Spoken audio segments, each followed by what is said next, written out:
Hello student, मी Snehal Raut, director of Kalpataru agri competitive academy.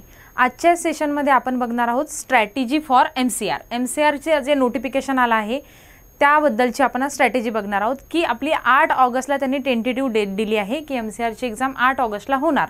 पुढे मागं थोडंफार ते काही अजून होऊ शकतं, पण टेंटेटिव्ह डेट सध्या आपल्याकडे आहे 8 ऑगस्टची. मग या तऱ्हेने आपण इथून पुढे एमसीआरचा अभ्यास कुठल्या वेळी केला पाहिजे, कुठले बुक प्रिपेअर केले पाहिजे, कसा स्टडी केला पाहिजे, म्हणजे क्वालिटी रीडिंग काय केलं पाहिजे, याच्यावरती आपलं आजचं हे सेशन आहे. तर बघा, सगळ्यात पहिले तर एक आनंदाची बातमी आपल्यासाठी की एमसीआरचं नोटिफिकेशन आलेलं आहे, बरोबर.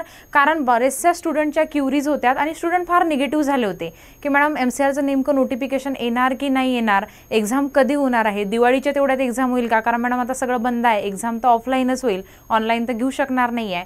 मग अशा तऱ्हेची एक निगेटिव्हिटी होती आणि स्टुडंटांना फार म्हणजे असं अभ्यासापासून व्यतिरिक्त कामात जास्त व्यस्त होते, कारण त्यांना वाटायचं एमसीआरचं एक्झाम होईल की नाही होईल. आणि बऱ्याचशा क्युरीज अशा होत्यात आमच्याकडे किंवा डाऊट विचारताना स्टुडंट सगळ्यात पहिले हेच विचारायचं, मॅडम यावर्षी एक्झाम होणार आहे का एमसीआरची.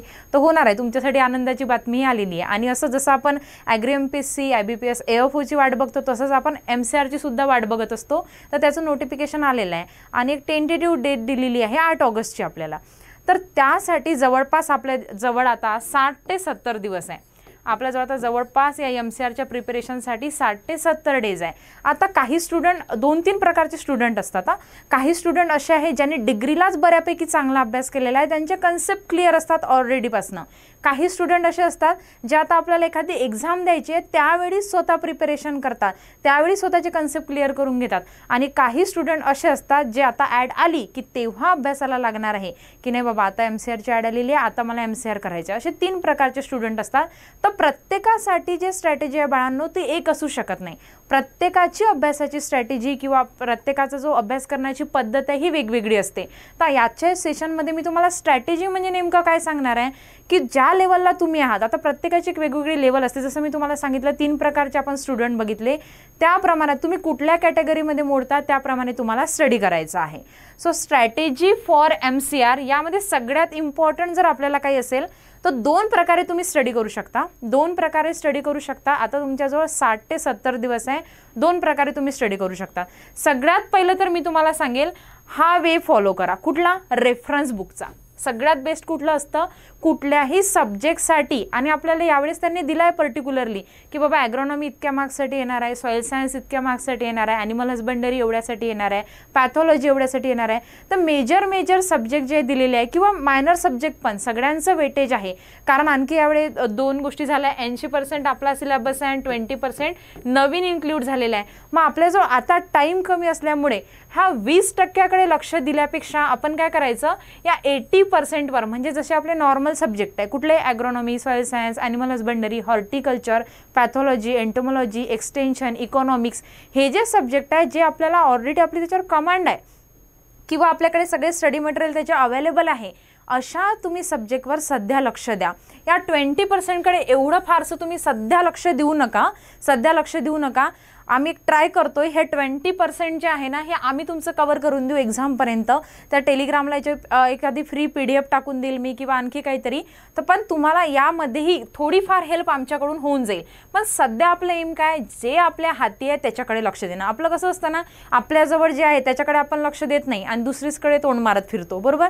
तसं आपल्याला करायचं नाही. इथे आता काय आपल्याला 80% सिलेबसकडे आपल्याला सध्या जे दिलेलं आहे 80% याच्यातले ना आपलं काहीच चुकलं नाही पाहिजे. मॅक्झिमम स्कोअर जो आहे आपला तो कुठे झाला पाहिजे, 80%मध्ये. मग यासाठी कसं प्रिपेअर करायचं, तुम्ही म्हणाल मॅडम रेफरन्स बुक वाचायचा हा टाईम राहिला नाही असं तुम्हाला जर कोणी सांगत असेल किंवा तुम्हाला असं वाटत असेल तर ही फार चुकीची गोष्ट आहे. ॲटलिस्ट जे सब्जेक्ट आपल्यासाठी मेजर आहे जसं ॲग्रोनॉमी झालं, हॉर्टिकल्चर झालं, एंटोपॅथोला त्यांनी वेटेज दिलं आहे चांगलं, तर अशा सब्जेक्टचे तरी तुम्ही रेफरन्स बुक यूज करू शकतात. At least botany, agronomy, soil science, horticulture हे 4 जे सब्जेक्ट आहे याचे जरी तुम्ही रेफरन्स बुक यूज करे ना तर तुम्हाला फार फायदा होईल. एक्झाममध्ये पेपर सॉल्व करण्यामध्ये जास्त फायदा होईल. कारण कसं असतं ना, पेपर जेव्हा एखादा कोणी पेपर जेव्हा काढतो तर कसा पेपर काढतो रे, त्यांना असं माहीत असते का नाही बाबा या मुलांनी टॉपरची नोट्स वाचली आहे त्याच्यातूनच मी प्रश्न टाकेल असं असतं का, नाही. पहिले सारखी एमसीआरची एक्झाम आता राहिलेली नाही. एमसीआरची क्वेश्चन पॅटर्न चेंज झालेला आहे, लँग्वेज चेंज झालेली आहे. सरळ बॉटनिकल नेम ऑफ राईस असं ते विचारणार नाही. फार एक्झाम पॅटर्न चेंज झालेला आहे आता.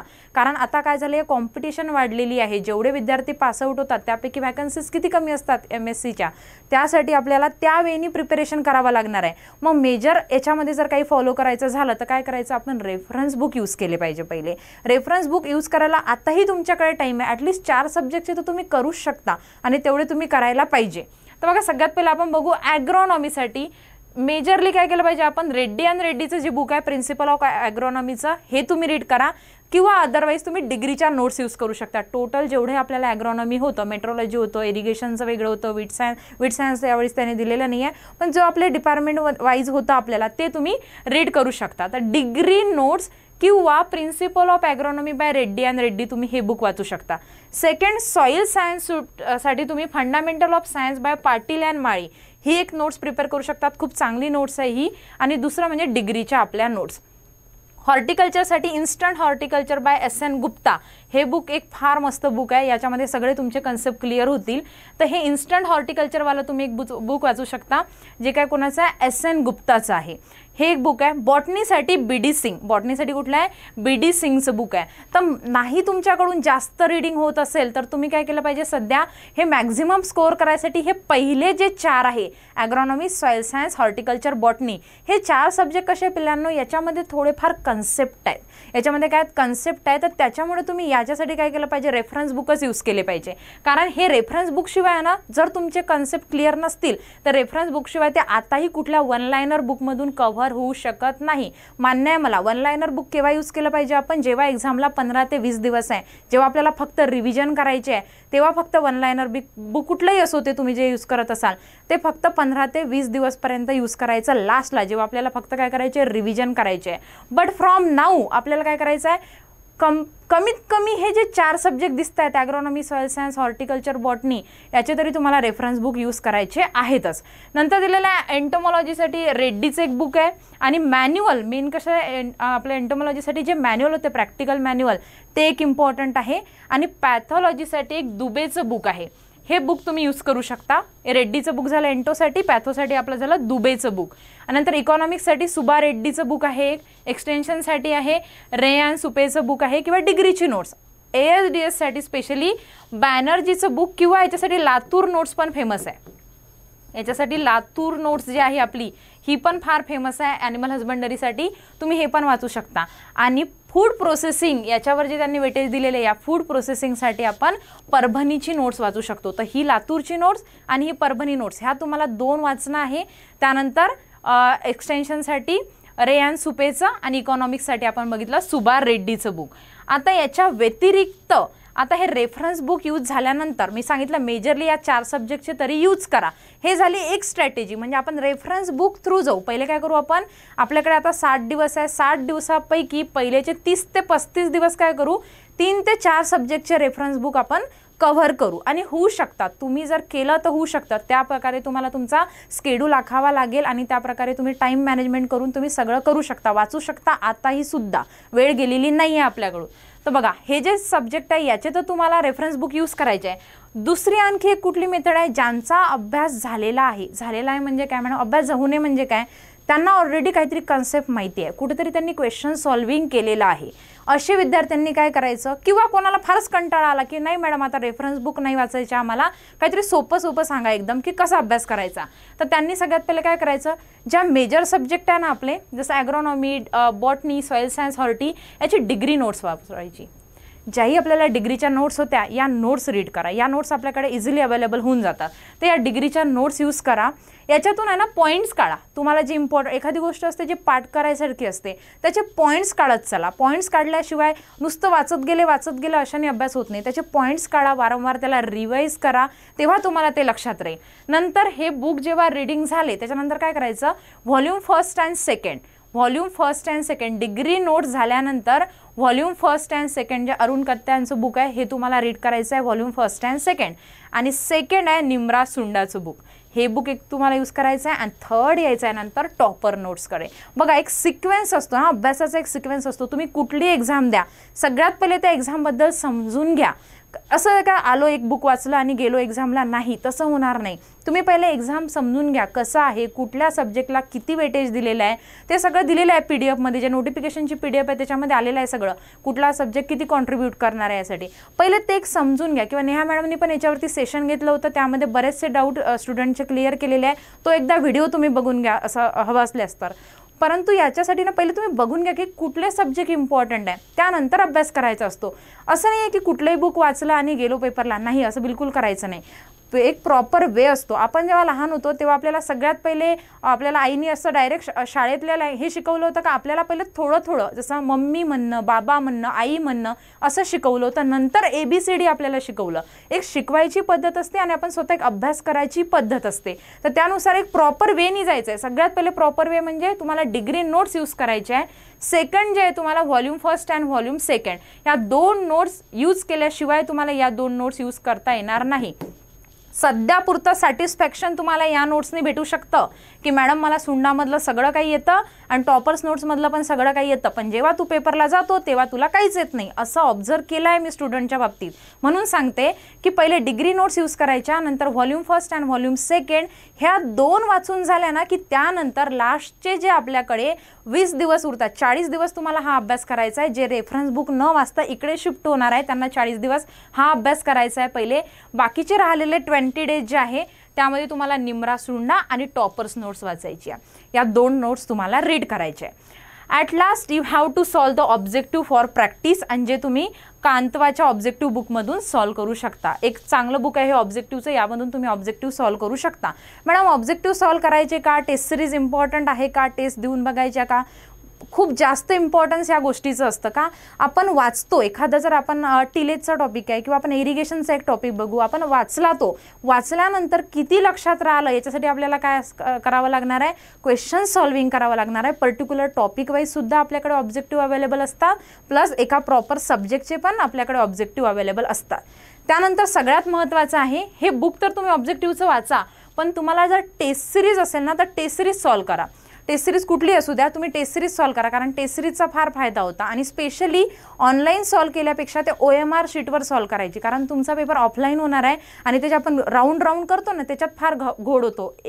जर Aचा आन्सर C असेल आणि सेकंड क्वेश्चनचा आन्सर B असेल तर आपण खालीवर त्याला करू शकतो, म्हणजे इथं B इथे C असं काही होऊ शकतं, आणि हा घोड विद्यार्थी करतात. असे चांगल्या विद्यार्थ्यांचे 4 ते 5 प्रश्न असे चुकतात यामुळं, या सिली मिस्टेकमुळं. बरं, यावरती आपण नंतर बोलू, पण सगळ्यात पहिले बघा हे ऑब्जेक्टिव्ह बुक तुम्हाला एक यूज करणं आहे.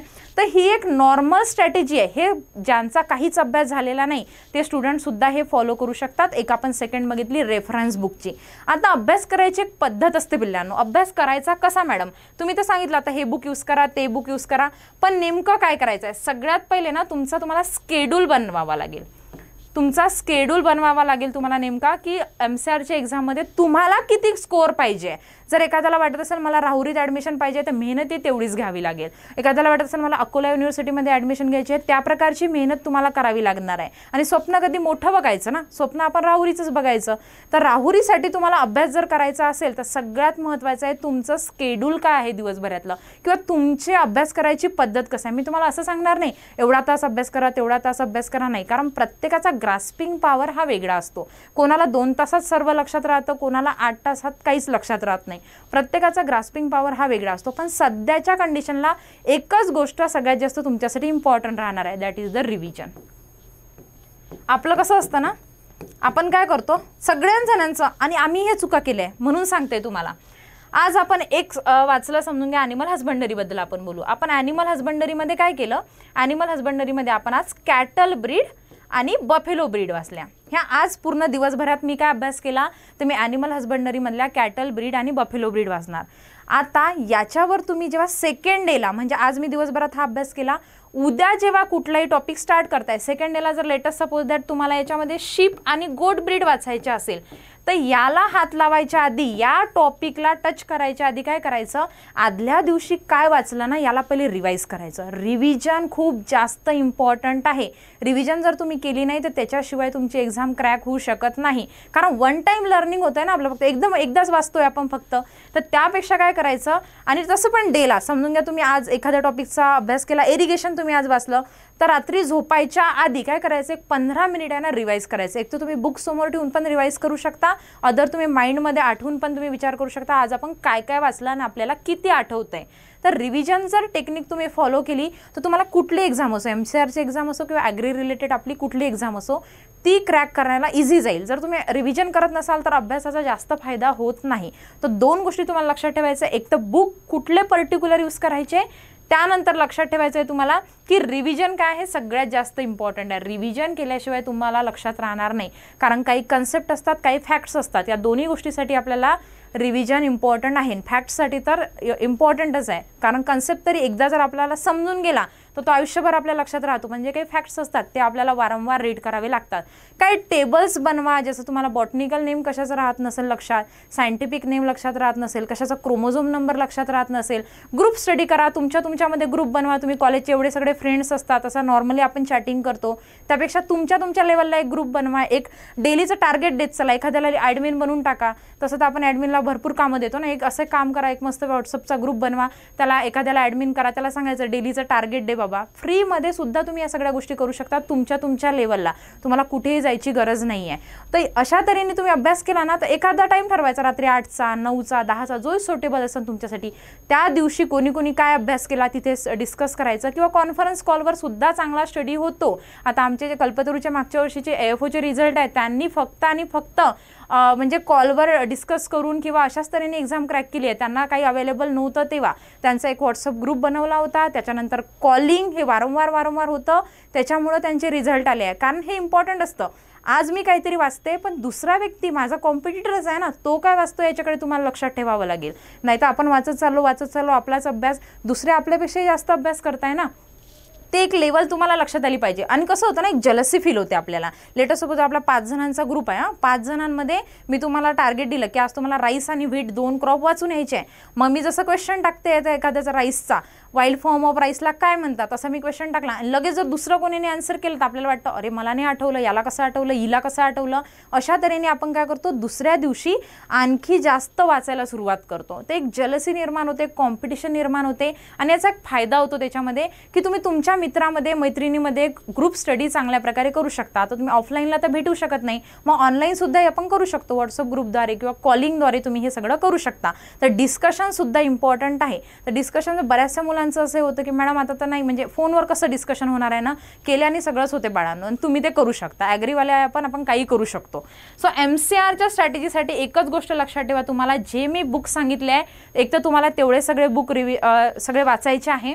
त्यानंतर सगळ्यात इम्पॉर्टंट, जर कोणाकडून काहीच वाचणं होत नाही आहे, मॅडम आता मी तर झोपतच होतो, मला तर काहीच लक्ष नाही, आता लक्षात आलं की नोटिफिकेशन आलं आणि आता फक्त तेव्हा त्याच्याकडे 20-30 दिवस राहिले आहेत, त्यांनी काय करायचं, सरळ व्हॉल्यूम फर्स्ट, व्हॉल्यूम सेकंड आणि सुंडा या 3 बुक तरी वाचून काढायच्या. व्हॉल्यूम फर्स्ट, व्हॉल्यूम सेकंड आणि सुंडा या 3 बुक्स वाचून काढायच्या, आणि कांतवाचे ऑब्जेक्टिव्ह. एवढं जरी केलं ना तर थोडंफार तुम्ही व्यवस्थित स्कोअर करू शकता, पण तेवढं मन लावून वाचावं लागेल.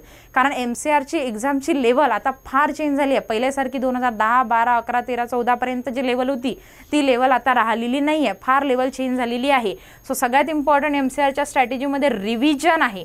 हे एक पॉईंट एकदम मेजरली लक्षात ठेवा, रिव्हिजन केल्याशिवाय काही होऊ शकत नाही. आणि दुसरं आहे टेस्ट सॉल्विंग. दुसरं कुठलं आपलं टेस्ट सॉल्विंग, हे फार इम्पॉर्टंट आहे. आणि तुमचे जर काही डाऊट्स असल्यात तुम्ही टेलिग्रामला किंवा यूट्यूब चॅनलला माझा नंबर आहे, व्हॉट्सअपसुद्धा करू शकतात, कॉलिंगसुद्धा करू शकता. कुठल्याही प्रकारचा एक्झामबद्दलचा डाऊट असो, सिलेबसमधला डाऊट असो, एखादी कन्सेप्ट समजली नाही आहे तर तुम्ही रात्री 10 वाजेपर्यंत केव्हाही आम्हाला ती कन्सेप्ट विचारासाठी किंवा आणखी कुठल्याही गोष्टीसाठी कॉल करू शकता. So this is about the MCR strategy. अशा तऱ्हेने अभ्यास करा आणि सगळे व्यवस्थित चांगला रिझल्ट द्या. चलो ठीक है, अब मिलेंगे नेक्स्ट लेक्चर को. Thank you.